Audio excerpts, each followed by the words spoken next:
next week. Yesterday we had something big happen. Oh, man, yes, right we did. here Who in was our there community. yesterday? Egg-tastic at Galt Community Park. We had over 75 volunteers right here from Real Life Church. Real Life, I want to say thank you for loving our community, making a safe place for them to come have fun-filled day. We had over 1,000 people at the park in total. We had 11,000 eggs there, and all of them are gone. Every single one. And we fed the Convoy of Hope, who we partner with to feed the hungry around the world. They actually partnered with us to bless our community. And yesterday we gave groceries away, and we fed 857 people, gave them groceries. I love that. I love it. What a powerful day. It was a powerful day of loving our community here locally, because it starts here. We go from neighborhoods to nations, right? Amen? Amen. Now when I was growing up in church, because it's Easter Sunday, we had this we had this statement that says, the preacher would say, he is risen, and then the audience would repeat back, he is risen indeed. He is risen indeed. So let's try that out, because it's Resurrection Day. Does anybody remember that? He's not in the tomb anymore. You won't find him there. He is risen. He is risen indeed. Okay, let's say that with a little bit more celebration, because that's the best news on the planet. He is risen. He is risen. Amen. Jesus is alive. Thank you for joining us this Easter. I'm Pastor Matt. And I am Pastor Lynn, and we absolutely love Easter. And here is why.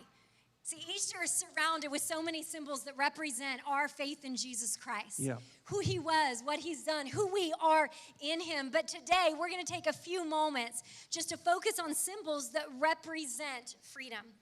And the truth is, there are symbols throughout our life, throughout our society, that we can see in our personal lives that represent freedom. And when we remember them, when we see them, when we think on them, we see freedom. The thought enters our mind, freedom. Yeah, I remember when my parents handed me one of these. Do you remember that day when you got handed the keys to a car? Do you remember that? Maybe you bought it for yourself, or your parents handed it to you. And I was so excited because I was no longer subject to their availability. Right? My dad worked out of town. My mom sometimes had to work long hours at the office, and I wanted to go be with friends. I wanted to go do what I wanted to do when I wanted to do it. And when I got this, this was freedom. Freedom. I remember. Now, it didn't matter that it was a 1981 Honda hatchback. I was 6'1", and it looked like I was sitting in the back seat. I didn't care when I got it. That it was rusted blue with a fender that was a different color, and it couldn't even run yet. We were gonna get it started, because all it meant was freedom, right? Oh my goodness, that's hilarious. It was like when I got my first paycheck. Oh man. Do you guys remember when they used to give you paper paychecks? How many of you guys are old enough to remember that? I could remember getting that envelope in my hands, and I was so excited. It was like a rite of passage, right? I have this envelope, and I remember opening that envelope up, and I pulled it out, and I saw the numbers on it, and there were two thoughts that filled my mind in that moment. And the first thought was, this looks a whole lot less than I thought it would. I think they missed a couple days. And then I took a closer look, and then I realized that somebody else is getting paid too when I work. And I think Uncle Sam is getting a little bit more than he should from me, at least here in California. But the second thought was, this is my money. I can do what I want with my money. It didn't matter that as soon as I filled my car with gas and ate at McDonald's, it was gone. It was my money. It was my money. It meant freedom. This is freedom. You know, Christianity is filled with some powerful symbols of freedom. And some of you are wearing it on a necklace around your neck in the form of the cross. Is anybody else thankful for the cross and what it means to you? Man, I know some of you may not have grown up in church to know the meaning. You may be wondering, why is this such a big deal to Christianity? Because on the cross, Jesus paid it all for us. Right. Paid the debt of our sin. When we see the cross, what it means for us is forgiveness. What it means for us is that we are now adopted children of God, that we are accepted, we are declared righteous, it is finished, and Jesus paid it all. Man, that cross is freedom. But you know, freedom. And it didn't stop there at the cross, did it? Because there's another powerful symbol. In church, it's called the empty tomb. And man, when you see the empty tomb, yes, when you think about the empty tomb, it evokes powerful emotions because it represents freedom. The curse of sin is broken.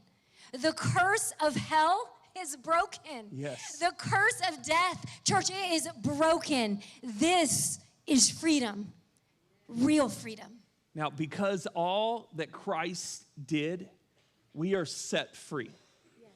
And because he is resurrected, because he walked out of his grave clothes, we can now walk out of ours. Yes. It's the Easter message that we were dominated under the curse of sin, controlled by darkness, but one man's act that we used to be slaves to sin, but because of Jesus, we are free. So now when you understand what Jesus did, when you understand what it meant for us, that Jesus died on a Friday and was raised on a Sunday, when you understand why he did it, what it brought in our lives, it changes everything. So like when we sing worship songs, that's why you see people express what they can't control themselves, so their hands shoot up in the air. You see people get up, fall to their knees because they have a revelation of all that Christ did and all that he's doing for us and what he means for us. And so we're going to go back into a worship song, because I want you to understand as this song is going through, to understand the power of what Jesus did, but not just what he did 2,000 years ago on a cross and walking out of a tomb 3 days later. I want you to understand how it impacts you, because when you do, it changes everything.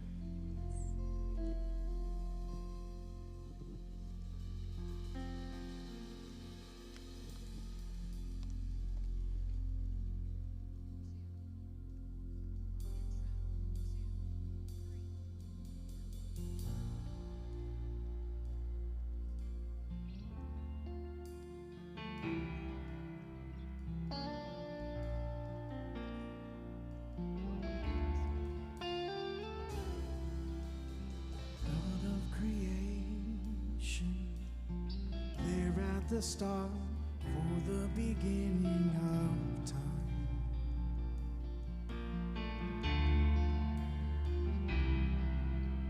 With no point of reference, he spoke to the dark, fleshed out the wonders of life.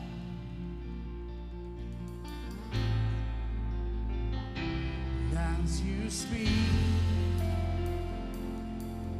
100 billion galaxies are born. In the vapor of your breath, the planets form. If the stars are made to worship, so will I.